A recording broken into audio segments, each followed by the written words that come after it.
نحمده ونصلي على رسوله الكريم اما بعد اعوذ باللہ من الشیطان الرجیم بسم اللہ الرحمن الرحیم کل نفس ذائقۃ الموت ثم الینا ترجعون صدق اللہ العظیم۔ نہایت واجب الاحترام میرے عزیز دوست و بزرگوں، اللہ تبارک و تعالی نے قرآن مجید میں ارشاد فرمایا ہے کہ ہر جاندار نے موت کا ذائقہ چکھنا ہے، پھر تم لوگوں کو ہماری طرف ہی لٹایا جائے گا۔ میرے بھائی دوستو، موت اللہ تبارک و تعالی کی طرف سے عدل پر مبنی ہے، چنانچہ تمام مخلوقات کو موت کا ذائقہ چکھنا پڑے گا۔ موت کی وجہ سے لذتیں ختم ہو جاتی ہیں، بدن کی حرکتیں ختم ہو جاتی ہیں، جماعتیں تباہ ہو جاتی ہیں، اپنے پیاروں سے دوریاں ہو جاتی ہیں۔ میرے بھائیوں، موت کو کوئی بھی بندہ روک نہیں سکتا، کوئی پردہ اس کے درمیان حائل نہیں ہو سکتا۔ موت کے سامنے مال اولاد دوست احباب سب بے بس ہو جاتے ہیں۔ موت سے کوئی چھوٹا بڑا امیر غریب یا روب بے روب والا کوئی بھی نہیں بچ سکتا۔ اللہ تبارک و تعالی نے قرآن مجید میں ارشاد فرمایا دوسری جگہ پر کہ اینما تکونوا یدرککم الموت ولو کنتم فی بروج مشیدہ، کہ تم جہاں بھی رہو گے تمہیں موت پکڑ لے گی، چاہے تم پختہ محلات میں ہی کیوں نہ رہو۔ تو میرے بھائی دوستو، موت لازمی آ کر رہے گی، اس سے خلاصی کا کوئی ذریعہ نہیں ہے۔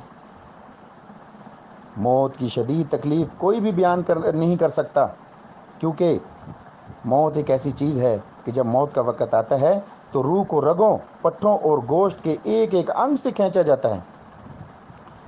درد کتنا ہی شدید کیوں نہ ہو، لیکن وہ موت کے درد سے بہت کم ہوتا ہے۔ میرے بھائیو، آقا علیہ الصلوۃ والسلام سے پوچھا گیا، یا رسول اللہ صلی اللہ علیہ وسلم، انسان کی روح کیسے قبض کی جاتی ہے؟ تو آقا علیہ الصلوۃ والسلام نے فرمایا کہ ایک ریشمی کپڑا لے لو، خاردار پہ جھاڑ پہ ڈال دو، جس طرح سے اس جھاڑی کی وجہ سے وہ کپڑا تار تار ہو جاتا ہے، اس طرح سے آدمی کی رگوں کو توڑ دیا جاتا ہے۔ پھر میرے آقا علیہ الصلوۃ والسلام کا جب آخری وقت تھا، اس وقت میرے آقا علیہ الصلوۃ والسلام کی حالت کیا تھی؟ اما عائشہ رضی اللہ تعالی عنہ فرماتی ہیں، وہ کہتی ہیں کہ رسول اللہ صلی اللہ علیہ وسلم کو جب حالت نظام میں دیکھا تو آپ صلی اللہ علیہ وسلم کے پاس ایک ٹھنڈے پانی کا پیالہ تھا۔ آپ صلی اللہ علیہ وسلم اس پیالے میں اپنے ہاتھ مبارک ڈبو ڈبو کر اپنے چہرے کو صاف کرتے رہے، فرماتے تھے، اور ساتھ ساتھ یہ بھی کہہ رہے تھے، اللہم اعنی علی غمرات الموت وسکرات الموت، یا اللہ موت کی سختی اور غشی میں میری مدد فرما۔ میرے بھائیوں، جب میرے آقا علیہ الصلوۃ والسلام کی موت کے وقت، میرے آقا علیہ الصلوۃ والسلام کی وفات کے وقت جب ان کی یہ حالت تھی، تو ہم تو پھر گناہ گار ہیں، ہم تو پھر صرف نام کے مسلمان ہیں۔ میرے بھائیو دوستو، ایک شخص نے اپنے والد کو حالت نظام میں کہا کہ ابا جان، مجھے موت کے درد کے بارے میں کچھ بتائیں تاکہ میں بھی عبرت پکڑ لوں۔ تو اس کے والد صاحب نے کہا، بیٹا، ایسے محسوس ہو رہا ہے کہ ایک مڑی ہوئی کنڈی میرے پیٹ میں گھمائی جا رہی ہے، اور میں سوئی کے ناکے میں سے سانس لے رہا ہوں۔ اور ایک اور شخص سے پوچھا گیا کہ بھائی کیا محسوس کر رہے ہو؟ تو میرے بھائی دوستو، اس نے کہا کہ مجھے لگ رہا ہے کہ میرے پیٹ میں خنجر چلائے جا رہے ہیں، استغفر اللہ۔ اور ایک اور شخص سے پوچھا گیا کہ کیسا محسوس کر رہے ہو؟ تو وہ کہتا ہے کہ مجھے ایسا محسوس ہو رہا ہے جیسے میرے پیٹ میں آگ بھڑکائی جا رہی ہے۔ میرے بھائیو دوستو، جو شخص ہمیشہ موت کو یاد رکھتا ہے تو اس کا دل نرم ہوتا رہتا ہے، اس کے اعمال، اس کے احوال اچھے ہوتے رہتے ہیں، وہ گناہ کرنے کی جرات نہیں کرتا، فرائض کی ادائیگی میں کوتاہی نہیں برتتا، نہ ہی دنیا کی رنگینیاں اسے دھوکے میں ڈالتی ہیں۔ وہ ہمیشہ اپنے پروردگار سے ملنے کا شوق رکھتا ہے اور جنت میں جانے کا سوچتا رہتا ہے۔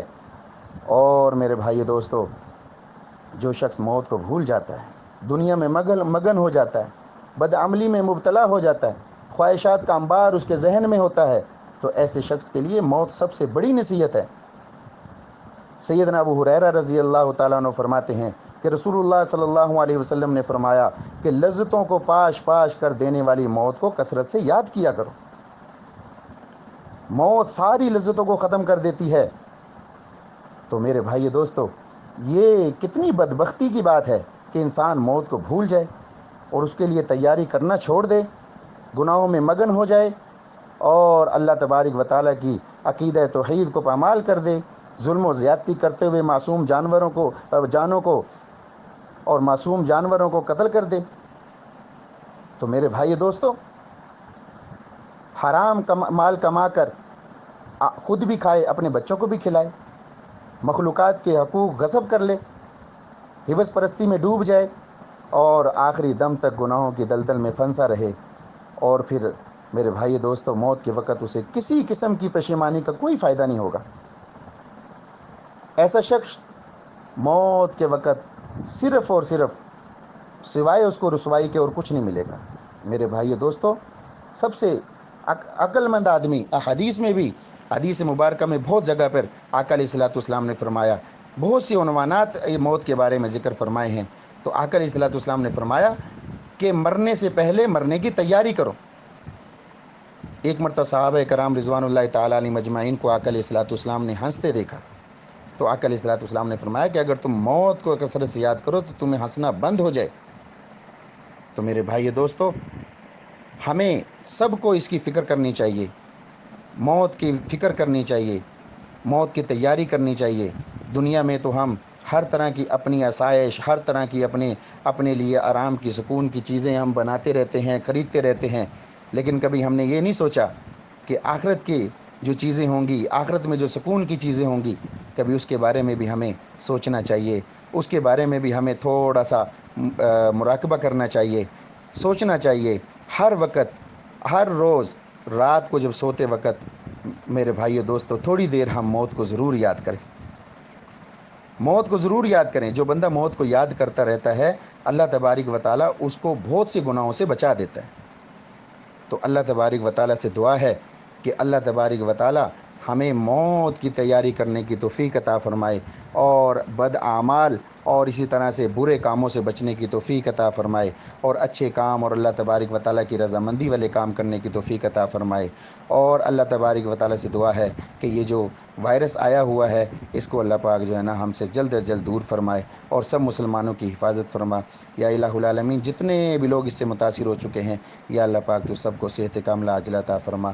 وآخر دعوانا الحمد للہ رب العالمین۔